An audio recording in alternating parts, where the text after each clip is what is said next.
About 15, 20.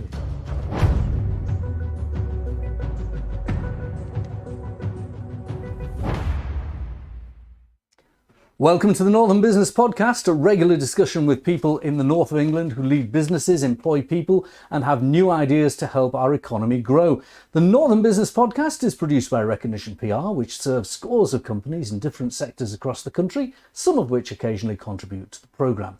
We're kindly sponsored by Virtue Motors plc, one of the top automotive retailers in the UK, with a network of dealerships representing some of the world's most popular brands. I'm Graham Robb, and in the studio today we've James Widmer, who's founder and CEO of the Sunderland-based Advanced Electric Machines, a very innovative company. More about that in a moment. Also joining us is Joanne Whitfield, who's fund director at FW Capital. And down the line, he's actually in Birmingham, but he has lots of interests in the north of England, is Tony Stein. He's chief executive of Healthcare Management Solutions. Now, that company manages nursing and care homes all around the country, the huge cluster in the northeast, employing thousands of people with thousands of beds for elderly and vulnerable people. So welcome all. First of all, I'll go to you, Joanne. Tell us about FW Capital. What kind of businesses do you fund and how do you get involved with them? Okay, so FW Capital is a regional fund manager. We've got operations across England and Wales. I'm responsible for the North East and Yorkshire and the funds that we manage here, and we are a specialist in investing in small and medium businesses. So we predominantly back businesses when they grow in. We also can provide funding for smaller developments, so we can help people build houses, build factories, that sort of thing, as well as help management teams who want to buy a business. So predominantly we provide debt finance, loans, but we do a little bit of equity finance locally too. That is fantastic. Management buyouts, increasingly important. That's a good exit strategy. Yes. And with some of the new laws coming in on inheritance tax and so on, very interesting. We'll look at that in a moment. Tony, you're down the line from Birmingham. You're very welcome. You can be an honorary northerner today because you've got so many premises in the north, don't you? Tell us what you do. I'm a proud Yorkshireman, I'll say as well. For many years now, for the last 15 years, HCMS has provided a professional management solution for the operation of care services, nursing, residential and specialist services up and down the country. Primarily running them for investors, banks, insolvency practitioners, and occasionally for operators who want to step aside. Okay, well, we're going to ask you a few things about recent changes because you will have been hit by some of them, I'm absolutely sure. James Widmer, welcome to the studio for the first time. Thank you. Now, you were a university spin-out, if I got that right? Absolutely right. So we are Advanced Electric Machines. I'm the chief exec and one of the two co-founders. We're a spin-out from Newcastle University, but about 8 years ago now, so not fresh out of the box anymore. What we do is we have designed and we manufacture and we sell around the world next generation, very environmentally sustainable electric motors that take all of the nasty materials out, but at the same time actually improve performance. And these things go into trucks and buses and cars around the world. And these are manufactured in the northeast? They are manufactured in the northeast. We have a supply chain that's global, but our manufacturing base is in Washington, just next door to Sunderland, as you said. Well, seeing that we're on you, we'll just drill down into the business that you're in and how it's been affected by recent events. Now, I noticed that in the northeast of England, and you could apply this possibly to the West Midlands as well, but at a greater scale, but in the northeast of England, 30,000 jobs nearly are dependent on automotive and the automotive supply chain. The sponsors of this podcast are the second largest business in the northeast with a turnover of over 4 billion. Nissan is the largest, turnover of 7 billion. And yet companies like yours have all emerged in the northeast to supply these automotive businesses. Do you think that this supply chain here, this model, is feeding off itself? Is it an environment, an ecosystem which is proving fruitful? Yeah, absolutely. I mean, one of the great strengths, I think, of my business is that we came out of a Northeast university, and as a result, we're able to grow in the north. So we were a Newcastle University spin-out. We based ourselves in Sunderland. Sunderland has got some of the best automotive manufacturing capability, anywhere in the world, frankly, and that's hugely important when you're a manufacturing business. Now, this last couple of weeks, the Trump tariffs have caused the automotive sector in Britain to get very upset. 25% tariffs if you've got Jaguar, Land Rover, you've got Nissan exporting to the US, particularly Jaguar Land Rover. And there's a great worry that you have something like a Range Rover Sport, which cost $80,000 in the US, will go up to nearly $100,000, which will make it anti-competitive with, say, a Jeep Grand Cherokee. That's the basic problem, isn't it? What was your reaction when you saw that tariff? Well, I think everyone was not taken by surprise, because I think Trump had explained that he was going to be bringing in tariffs, but I mean, I think the scale and the way in which it's been done has caught a lot of people by surprise. And I think for some of our customers, I think it's a concern. For us directly, not so much at the moment. But I think it's extraordinary, the events, and I think the real challenge is understanding what's going to happen next, isn't it? More than anything else. Now, the government tried to react to this tariff by what it called relaxing the rules for electric vehicles in this country. Now, you may have a different opinion on this than me or the government. My view was that they didn't actually relax them much. Your view might be that they shouldn't relax them at all. The future is electric vehicles in my view, and it isn't just driven, although it is driven by environmental sustainability, but for many people in the future, and we deliver a lot to commercial vehicles, buses, trucks. It's also driven by the cost of actually operating these things as well downstream. So it has to be the direction of travel. I think in a difficult global environment, I think supporting businesses in the UK who provide income to the UK and thousands of jobs has got to be the right thing to do. But no, we need to keep pushing on the EVs though. I've just been preparing some material for people in the automotive sector about this, and the opinion, the consensus of opinion, is that people don't like tariffs. People who believe in free markets, myself included, don't like tariffs. Right. But you have to deal with the decisions of the other governments. And Trump seems to have got three policies on automotive. One is negative, tariffs, but if you're in America, the two are positive. If you build a car in America and you make a profit on it, your corporation tax will be lower than otherwise. And the second policy, which is coming in, is if you buy a car in America and it's American made, the interest on the car loan is tax deductible. Now, it seems to me that those are encouraging things on the automotive sector. But here in this country, this month, car tax has gone up. Electric vehicles have been subject to luxury vehicle sales tax. And the manufacturers are subjected to fines if they produce more petrol cars than electric cars over a certain quota. It seems there's a sort of prejudice towards compulsion, coercion and punishment rather than incentive and encouragement. I think it's a complicated time with electric vehicles, isn't it? I think people have started to the transition, which in my view is absolutely great and is inevitable. I think though, I think the government finds itself in a difficult position. They've signed up to net zero by 2040. They're trying to drive towards that. There's 2030. 2030. Thank you. There's been 2040 for net zero, I think. But there's been constant changes in the global environment recently. Whether it's been the events in Ukraine, there was COVID before that. But there's a lot going on, and I think you've also got the situation where as more and more people shift away from diesel and petrol vehicles to electric, that there is income that comes from operating those vehicles through the tax on fuel, for example, which somehow is going to have to be replaced. And I think this is a tricky balance of different conflicting priorities which is going on. And I think sometimes I'm grateful that it's not me who's having to make the decisions on this. But I do think it's critical though that we do find that balance, and that it's the government's job at the end of the day, and they continue to provide the support that businesses need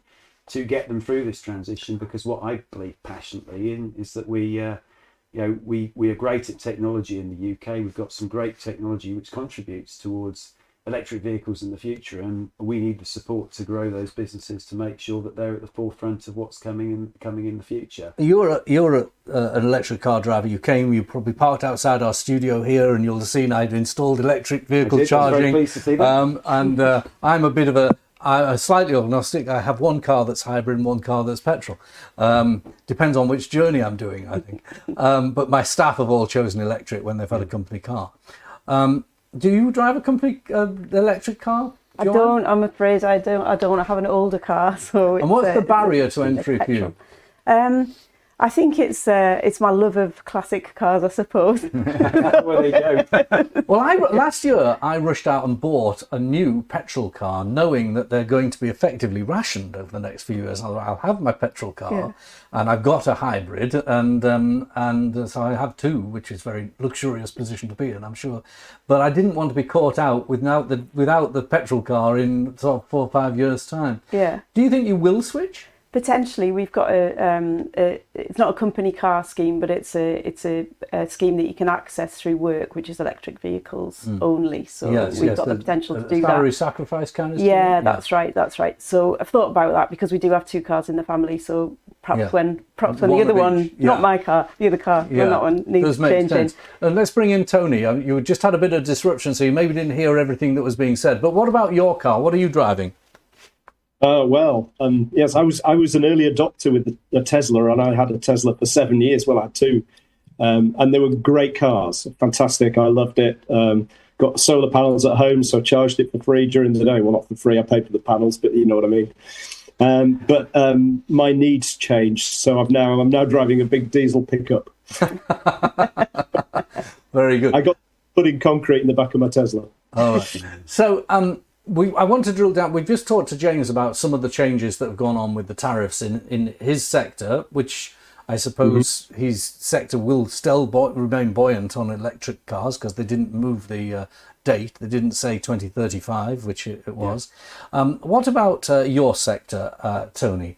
A lot of change this month. First week of April, minimum wage has gone up. My goodness, I noticed it. It's very easy to not think. To think you're paying the minimum wage, but then realise you're not because it's gone up quite considerably. And the other thing, of course, employers' national insurance. Talk to me about the effects of that on your multi-thousand payroll. Yeah, it's significant, and I think there are 2 parts to the market. First of all, there's the private pay part of the market, which are price makers, and then there's the publicly funded part of the market, and they're price takers. This is for nursing care. This is care. This is residential care settings. So if you're running a care home and all your clients are residents are privately funding themselves, then in the face of increases like this, we'll just put the fees up. And whilst it may be unpalatable and in some cases unaffordable, that's what happens, and you can manage that.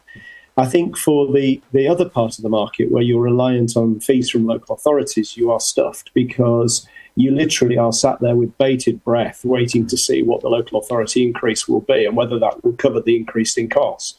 Now, we've seen increases ranging from 0%, Sheffield and East Cheshire, you should hang your heads in shame, and up to 7%. So that's the sort of range that we're working in. The problem is in that part of the market that treats or that looks after the funded clients, your staffing costs are something like 70% of your income. So a 10% increase in that needs, just the maths of it, 7% increase in your income to stand still. That's before we take into account everything else. So I think we're always moaning in the care sector that times are hard, times are tough, and local authorities are increasingly struggling financially, and what they're doing to manage that is that they're rationing care. So people that need funded care are not getting it. I just heard of a Scottish local authority. I know this in England, but in Scotland, one local authority have implemented a policy of 2 out, 1 in. So basically, they're waiting until 2 people die that are funded in care before they will admit another one or agree the funding for one to go in. So, what an awful place to be in if you need care in that particular authority. So, these are tough times. And I think over the next over the next 12 months, certainly in the funded part of the market, there's going to be some distress. There are going to be some homes closed. But what worries me most of all, and I'll just finish on this point, is that with the increasing costs, the first thing that people will stop doing is they're going to stop capital expenditure within the homes. So the homes are going to deteriorate because they're just not going to have the cash to do it. And the second thing that they're going to do is they're going to start to trim staffing. And that's going to directly impact on the quality of care. Now, in England particularly, the regulator, the CQC, that monitors homes to make sure that residents aren't suffering as a consequence of these things, is completely dysfunctional, completely broken. The majority of homes haven't had a visit for 5 years. And so operators, I'm afraid, are probably going to get away with running homes on fumes, and it's to the public's detriment. Now, that's a bleak outlook, and your sector is almost regulated to almost nationalisation standards. You are the government is a stakeholder by default in your business, isn't it? Yeah, absolutely. And I think it's incumbent. I think it's incumbent on the government to do two things at the moment. One is to fix the issue regarding the regulator and make sure that homes are being monitored and that quality of care isn't suffering. But I also think, and I've said this for 20 years, I've been in this business for a very long time. I was previously in the corporate finance side, and then prior to that, an accountant. So I came in from a business perspective. But the funding of the sector is completely and utterly wrong. That local authorities pay for care and the NHS pays for health leads to suboptimal decision making. Let's put it that way. So that's why you end up with what we call bed blocking. Horrible expression, but that's why you end up with bed blocking, because people are in hospital, they're being funded by the NHS, and the local authority isn't going to take responsibility and move them out into a care home. So you end up with people fit for discharge. And I think the numbers are widely publicised as 13 or 14,000 people blocking beds in the NHS. And then the answer is, and this is the crazy bit, the answer is to build more blinking hospitals at enormous capital cost, when actually we've got the beds available if only we clear them out. Okay. Well, I'll leave your expertise for people to dwell on that. We'll come back to you on another part of the economy soon. And let's talk to you, Joanne. You heard him talk about capital. Capital is providing capital. Yeah. Is the current economic climate conducive to doing deals, or is it a period of uncertainty where you're really being picky on who you do a deal with? I think it's funny, isn't it? So I suppose the end of the market that we work in with small and medium businesses, I think that the last 5 years has been crazy, hasn't it? With uncertainty, the level of uncertainty is now certain that it's a lot.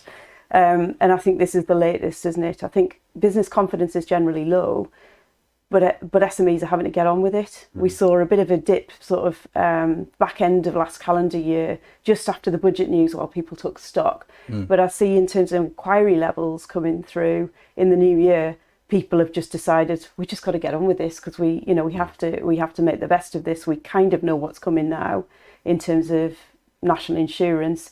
And to be honest, with a lot of the businesses that we're working with, that's the biggest problem, and that has been the biggest problem for them to manage.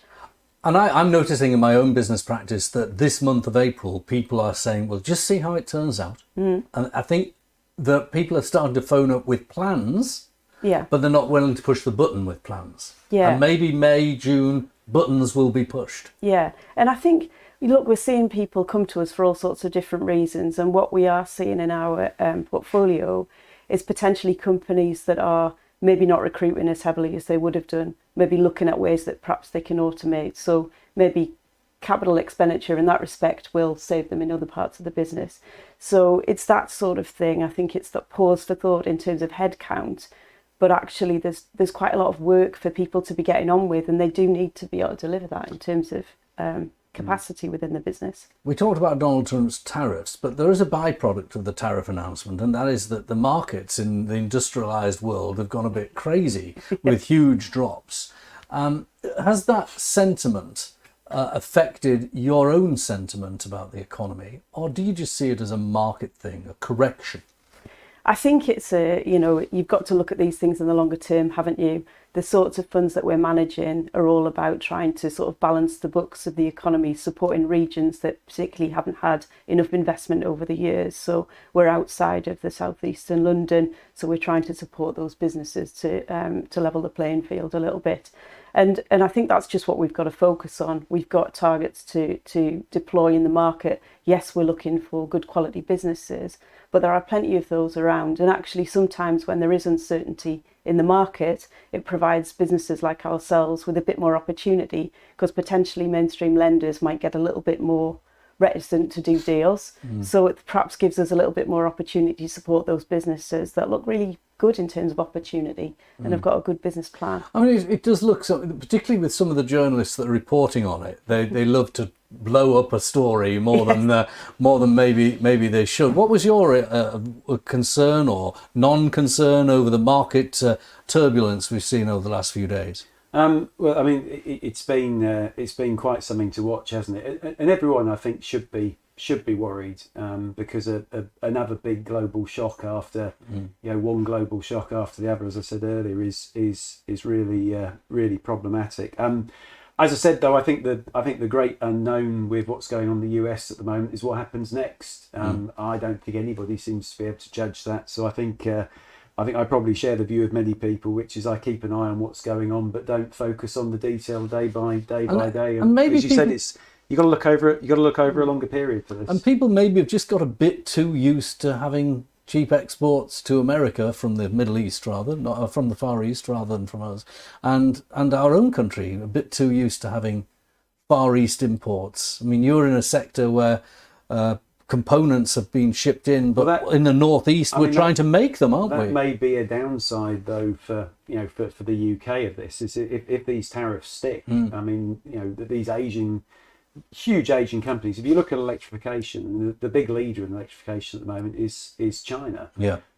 If they can't ship their product to the US, where are they going to ship their product to?